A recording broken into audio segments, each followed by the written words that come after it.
All right, Oddings, before we get into today's episode, I wanted to really quickly tell you about one of our sponsors who, without them, the show would not be possible. This one's going to be a little personal. So my boobs are basically non-existent, which means finding swimsuits and formal dresses that fit up top has always been impossible, and finding a bra that actually fits is an absolute nightmare. So when I heard about Third Love, I was a little bit skeptical. They claim to have the most comfortable bras that fit all different types of shapes and sizes, so let me tell you how it went. So first, I took the online Fit Finder quiz. It's basically just a short series of questions that asks you about your breast shape. So for me, my boobs are uneven, like most women's, and Third Love recommended the classic contour plunge bra because it has memory foam inserts to even out my boobs, and I was not disappointed. Not only did it fit me really well, but the band is super soft and stretchy, the straps don't slip, and there's no itchy tag. Third Love is so confident that you'll love your new bra that they give you 60 days to wear it and wash it, and if you still don't love it, you can return or exchange it for free. Third Love knows there's a perfect bra for everyone. So right now they're offering Something Scary listeners 15% off your first order. Go to thirdlove.com/SS to find your perfect fitting bra, like I did. Hey, I'm Sapphire. Want to hear something scary? The Messenger. The following story was inspired by a submission from Victor. This is a story his grandfather told him. Victor's grandfather, Ricardo, used to work as a mail and message man. This was back when people communicated primarily through letters or Morse code. Because not everyone was literate, he was hired by people who needed someone to write their letters for them. Sometimes he'd be called to read aloud letters that had been received. One day, he received an urgent request from his employer via Morse code. Family needs your immediate assistance reading a letter. Double pay. It was the middle of the night and the address was at least an hour walk away, but Ricardo was fine with it if it meant more money. So he put on his coat, grabbed a lantern, and headed out. It was pretty chilly that night. The wind was gently whistling, the crickets were softly singing, and the only light was from the moon and Ricardo's lantern. He decided to take a shortcut through the wooded area of the town.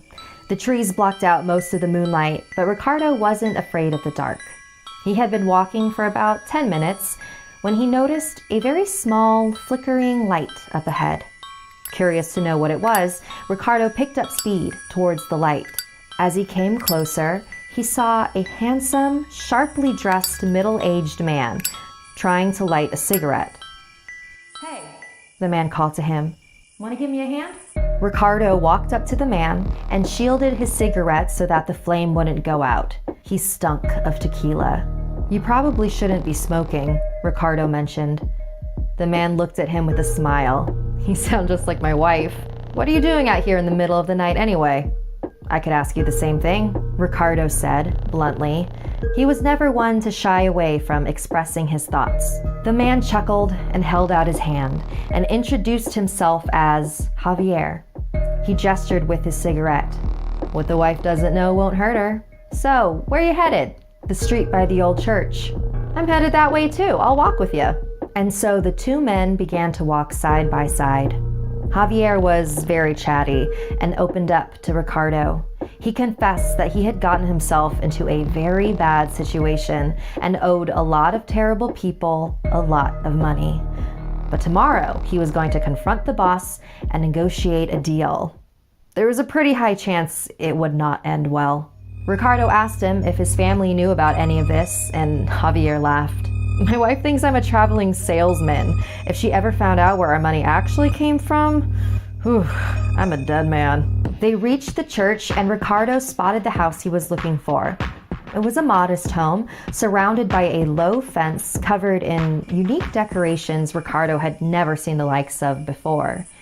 As he knocked on the door, Ricardo had completely forgotten about his companion, but when he turned around to say goodbye, Javier had already left. The door was opened by a small boy who led him inside. There, he was greeted by a visibly upset woman. The inside of the house was decorated with even more strange amulets and charms. The woman thanked him for coming at such a late hour and shoved a letter in his hands. Ricardo read the first line out loud. To the family of Javier Garcia. He paused. He silently read the rest of the letter to himself. With every word, his eyes grew wider and wider. His heart dropped deeper and deeper. Your husband is a worthless piece of shit. He's now underground where he belongs. And if you don't send the rest of the money he owes us, you'll join him too. Ricardo stared in total disbelief at the page in front of him. The woman was pestering Ricardo to read the letter aloud. He turned to Javier's family and said, Your husband is fine. He was sent on a last-minute, very important trip. It won't be long before you see him again. I'm sorry, I have to go. Good night. Ricardo left the house with a knot in his stomach. The family was in danger, but he just couldn't bring himself to tell them the truth and ruin their image of Javier. Once he reached the fence, he found Javier was standing just on the other side, but he no longer looked clean-cut and put together. His face was battered and bruised, his suit drenched in blood and sweat. His limbs were contorted in horrific ways. He saw Ricardo and lifted his unlit cigarette with his mutilated arm. Hey, want to give me a hand? Thank you to all of our patrons. If you'd like to join our VIP program, visit patreon.com/snarled. Want more Something Scary? You can hear more stories over on the Something Scary podcast, available for free on Apple Podcasts or wherever you listen to your favorite shows. The links are in the description below. If you'd like to submit a story, send me an email at somethingscary@snarled.com.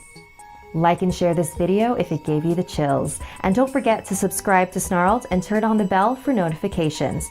And if you dare, follow me on social media. Until next time, sweet dreams.